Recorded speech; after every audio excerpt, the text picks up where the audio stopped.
Yo, what's up, everybody? Welcome back to another JDW SportsTalkShow video. I'm Aaron, aka Head of the Table, talking Texans once again. I made a video a few days ago talking about the Christian Kirk trade, the signings, the acquisitions that we acquired.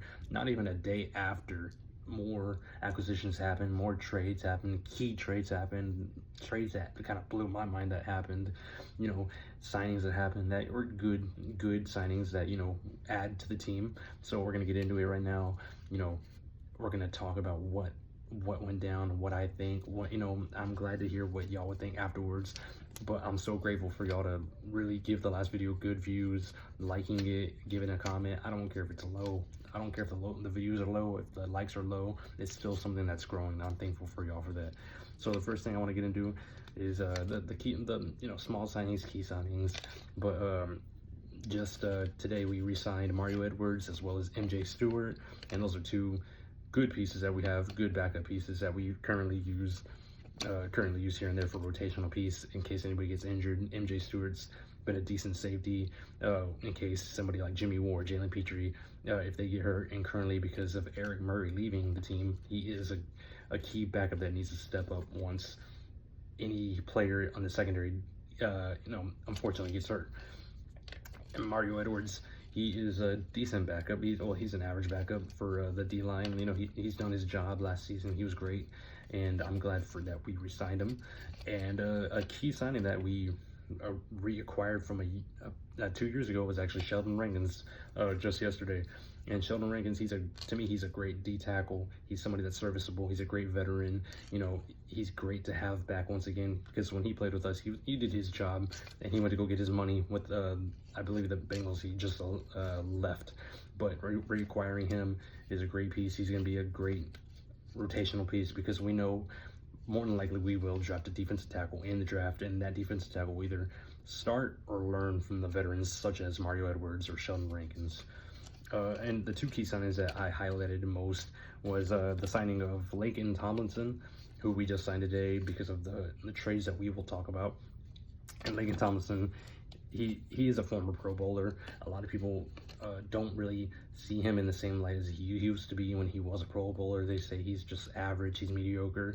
But with somebody like Kenyon Green, who we just traded today, which we will talk about in a little bit, he is a better upgrade over Kenyon Green. And even if he doesn't start, he's still going to be a backup that I'd rather be a backup instead of Kenyon Green, because Kenyon Green was not it. He was not the first round pick that we thought he'd be. His health problems were not what we thought it would turn out to be. Laken Tomlinson is somebody that we can rely on to stay healthy, because just this past season, actually, he played 1,094 snaps. His PFF grade of the run game was 59.7, and his pass PFF grade was 65.1, and he only allowed 6 sacks. Yeah, I can see the videos and highlights of people really crapping on him on his game every play, and he can struggle, but he's just an average guard. That's what you're going to get from an average guard. You're either going to have them struggle a lot or do good with certain plays. So I'm not going to be putting him on a spotlight saying, oh, he's the greatest guard ever that we got this offseason. No, I'm just saying that he's a great guard to have as a backup, instead of keeping somebody like Kenyon Green, who can't stay on the field, who gets blocked tremendously by a D tackle, who gets just beat from the punch as the ball gets hiked. So to me, he's a pretty good signing. And another key signing is Darrell Taylor from the Chicago Bears. He's a D end. To me, he's a potential. He is pretty much a fourth edge rusher to this team, and he's an underrated defensive edge rusher. Yeah, he might have not really been healthy too much, or he didn't really contribute too much, but he was still contributing when he got the plays. And knowing where he's going to be on the defensive end behind Will Anderson, Daniil Hunter, Denico Autry, he's going to be rotated in when the guys get tired, when the guys get tired, or when they need to sub out, and he's going to come in hungry. And when that offense line of whoever we're going against, they're going to be tired from Will Anderson, Daniil Hunter. So Darrell Taylor's going to come in attack mode, getting what he needs to get, no matter if it's like a few sacks, a few hits, a few combined tackles. And just last season, he actually got 32 combined tackles, 12 assists, and 3 sacks. For me, for him being a fourth edge rusher, it's what you're going to get. And to me, I'm not going to complain about that. Like, I'm pretty sure with this defense, or with this deadly defense that we have, especially with the name that we acquired just today, you know that with this defense, each one of these guys that rotate in or are starting, they're going to get what they get. Usually that we believe that they'll get, especially the backups, because the backups will contribute more than you think, And we're going to talk about the trades now, because the trades are what had the Texans in the high media news, the media's eyes. It had everybody like, what just happened? And I'm going to talk about the biggest trade, and that was Laremy Tunsil getting traded to the Washington Commanders. And Laremy, he was traded to the Commanders for we traded Tunsil as well as a 2025 fourth round pick, which I understood, and we retrieved back a 2025 third and seventh round pick, as well as a second and fourth for next year, which I'm not going to complain about.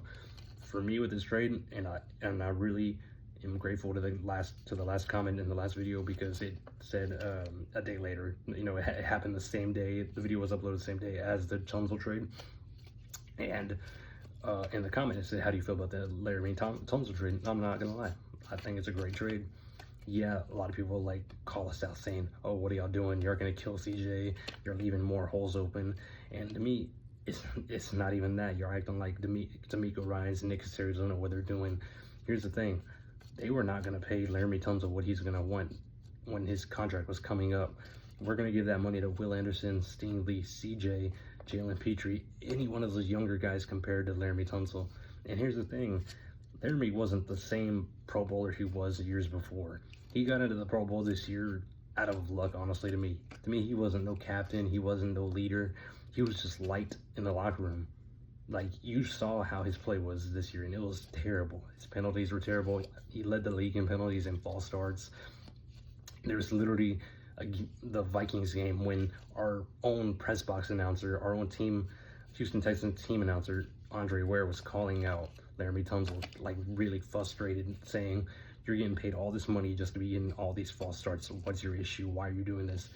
And I saw a video earlier of CJ in an interview last offseason saying, oh yeah, somebody like Tunsil, yeah, he comes to practice late, he doesn't really want to do too much. And what kind of leader is that if they're coming into the offseason, coming into training camp, not caring because they got their money, they're not going to contribute to as much as they contribute for their money. Like, I'm not gonna take away the fact that, let him get his money, but the thing I'm gonna call him out for is not giving your all for this team when you know that the fans want to take this team, where the team wants to take this franchise to, which is the Super Bowl. That's where we all want to get to. But if you're somebody that's just stuck on your mindset, stuck on the money, then might as well just get rid of you, because you're not going to contribute to this team. And one thing that I remember that kind of made me mad and concerned was when we got blown out by the Baltimore Ravens on Christmas Day. That same game, after the game, he decided to post a picture of his cleats because they were autographed by Beyonce. When we got blown out, how are you going to post that acting like, oh, nothing's wrong, oh, just going to move on to next week? No, you work on what you failed at that game, not, oh, let me post about what I'm wearing, what cleats I'm wearing. Yeah, the cleats you lost in, so they're signed by Beyonce after you got blown out. Like, okay, great job, great for you. So for me, it's knowing that the Washington Commanders are going to get a great tackle. They're going to protect Jaden Daniels really tremendously, and I commend them for that. With the hole that we have at left tackle, it's going to get filled up. I already know it. What the scenario is that Titus will be moved to left tackle. He played left tackle back in 2021, if y'all don't remember, because I've seen a few fans saying, what are we doing? What are we doing? Why are we doing this trade? We're going to make this trade understandable, moving Titus to left. Blake Fisher, the rookie that we had last year, who did tremendous at the right tackle position for being a rookie, he's going to go over there his sophomore year, staying at right tackle. At left guard, we're either going to draft a guy, move Juice Scruggs to left guard, or even Lakin Thompson. He might start over the rookie we have, or if he gets hurt, put in Juice Scruggs. Center will be more likely Jared Patterson, who is pretty just a great center for us, who can be called upon and work with CJ being the center that'll call out anything. Like, he was very serviceable last year. He was pretty average at center, but I'm not going to complain about Jared at all. And at right guard, I think right guard is just, I don't say the biggest hole we have right now, but I believe we'll more likely just draft a player for that, or maybe sign a decent backup.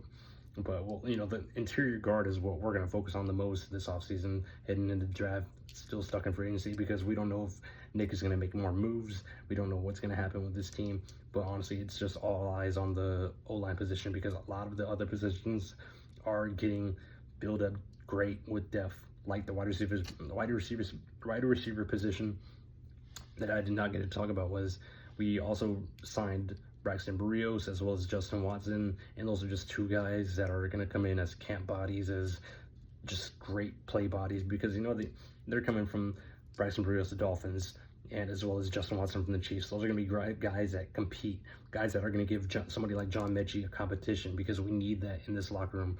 And I believe I saw that we have 13 wide receivers on this team right now currently, so it's going to be a fight for the ball of who's going to take that position, who's going to be number one. Well, no, number one is Nico. What am I talking about?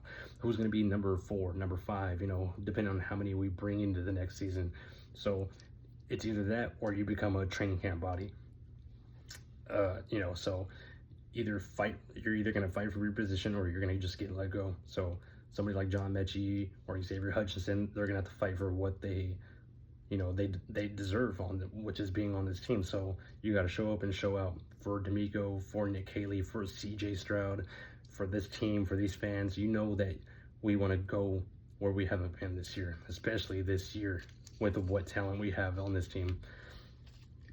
And on today's subject of another trade was what I spoke of earlier, Kenyon Green. He actually got traded today to the Eagles, and we traded Kenyon for 2026 5th-round pick, and we got back C.J. Gardner-Johnson, which kind of blew my mind, because I honestly did not think we were going to get anything for Kenyon. And somebody like C.J. Gardner-Johnson, as well as a 2026 6th-round pick, that blew my mind, especially when I was at work. Like, it blew my mind, not thinking that we would even acquire anybody from a Kenyon Green trade, because from a non-Houston fan, y'all got to know Kenyon Green is a bust. Like, I feel for the guy because he dealt with injuries, he dealt with just slow starts, but when we got into this season, I gave Kenyon a chance, I really did. But as soon as he came into the game, he kept getting beat, he kept getting torn up by that defensive line. You can watch him against Quinyon Williams, and Quinyon Williams just destroyed him in the Jets game. And when I saw that he was when he got ridden into the starting O-line, I was like, D'Amico, what are you doing? I started questioning D'Amico's decisions, to where I was ready to put D'Amico on a hot seat because of that O-line and because of somebody like Kenyon Green or somebody like Shaq Mason. And it shows in this offseason what we're trying to do when we get rid of somebody like Shaq Mason, somebody like Kenyon Green, and somebody like Laramie Tunsil. It's showing what we want to do, and that's protect CJ with better guys, with guys that want to fight for this team, that want to make this team win, just guys with a better mentality instead of the loser mentality, or just, I'm just here to play a game type mentality, you know. Having CJ Gardner-Johnson, though, it is a key upgrade. Like, I don't know if we're going to get rid of Jimmy Ward or if he's going to just stay here as a backup, but he is going to be starting over Jimmy Ward, I am sure, because Jimmy Ward just deals with too many injuries, deals with not playing too many games. He was injured most of the season to where you forgot that we even have Jimmy Ward. Somebody like CJ Gardner-Johnson, though, is a dog. He defines our swarm mentality. Our defense is going to be key this year, even better, and I feel better than last year. The secondary is going to be deadly. You got Stingley, Kamari, Petrie, Kalen Bullock, now CJ Gardner-Johnson. Those guys are all dogs who attack the ball. Someone like CJ Gardner-Johnson, I was just watching highlights from with his film earlier today. He attacked the run game. He attacks the pass coverage game. He'll read the quarterback's eyes and get to the ball fast. He's going to be that attack type safety, and that's what we need, because somebody like Jimmy Ward, he was slow to the ball. But you know, we understand that he's a veteran. He's kind of old in age, but CJ Gardner-Johnson is only 27. He's still got that speed to him. He's ready. And even from a live stream that he was on earlier, I could tell that he was like pretty excited because he wanted to go to a contender still from the Eagles. He asked the Eagles, he said, okay, well, you're going to get rid of me, then at least trade me to a contender, which they did. And it's easy to understand. It is easy to understand that the Eagles had to get rid of him because they wanted to pay younger guys. And yeah, CJ's only 27 years old. You think that, you know, it's not that old. It's literally my age, so it's not that old, but it's still to where like young guys, like 21 years old, 23 years old, they're going to pay those guys before the 27-year-old, knowing that he's already got tread on his tires. But adding CJ Gardner-Johnson to his defense, that's just an upgrade over upgrades. So, you know, but other than that, I've got nothing else to talk about. The trades, though, I am happy about what we've done. A lot of people are mad about the Tunsil trade, but honestly, you just got to wait and see what we got going. I believe our future's bright because getting rid of offensive linemen like Shaq Mason, Kenyon, and Laramie, those are just key players to get rid of because of their mentality of who they are. Yeah, you can be liked in the locker room, but you're not going to be starting because you're liked. You're not going to be captain because you're liked. You're not going to be on the poster because you're liked.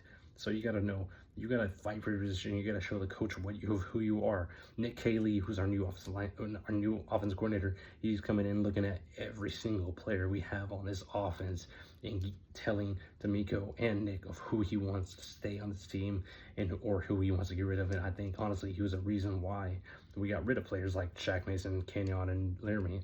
And our offensive line coach, Cole Bovovich, you know he put his voice as well in there of who he can work with and if he wants to work with somebody new, and that's what we're going to do. So I know with this offseason still going on, with free agency still going on, I know Nick is going to more likely make some moves. And with the draft picks we got from the Tunsil trade, from the Kenyon trade, I truly believe that Nick is going to cook on draft night, trading up, trading down. You know Nick Caserio moves up and down whenever he feels like it. And with the holes that we have for the offensive line, as well as drafting somebody like a wide receiver because of the unfortunate injury of Thankyou being more likely out the entire season, the 2025 season, you know that Nick Caserio is going to cook getting the pieces that we need for this offense because the defense, to me, the defense is set. I think if we go into the draft, drafting somebody for defense is just adding a key depth piece that will even better defense, that we even upgrade the defense, and you know it's going to make the defense even better. But the key mindset is fixing their offensive line as well as adding more weapons for CJ, and I believe that's what we're going to do because to me, Nick Caserio, I believe in you all the way. D'Amico Ryans, I believe in you all the way. Nick Haley, I haven't seen you make calls yet, but I know I'm gonna be able to believe in you more than Bobby Sloak because Bobby Sloak just isn't who I thought he'd be. But I believe that somebody like you with your mentality, I know you'll do the job and you'll make this offense better than it was last year with the weapons that we're going to acquire. But other than that, I thank y'all for watching this video. I truly am grateful for everyone that'll view this video. It's still my first time being on video, you know, so I'm, you know, still nervous here and there, but I'm working every video every time I can get practicing because I want to get better for y'all, for myself. I want to talk more Texans to y'all. So comment in the video, share it, you know, hit me up, hit JDW up. You know, if you want to talk Texans, if you want to talk anything, just comment it. I'm going to be here. I'm going to be looking at the comments. I'm going to be here every video. Any video that JDW needs me or the rest of the guys that are great on this channel. If y'all need me, I'm going to be here. I'm going to be right here whenever I'm needed. So definitely share this video, like it. Just definitely, if you want to talk Texans, let me know. Just comment. Other than that, thank y'all guys. Y'all have a blessed day.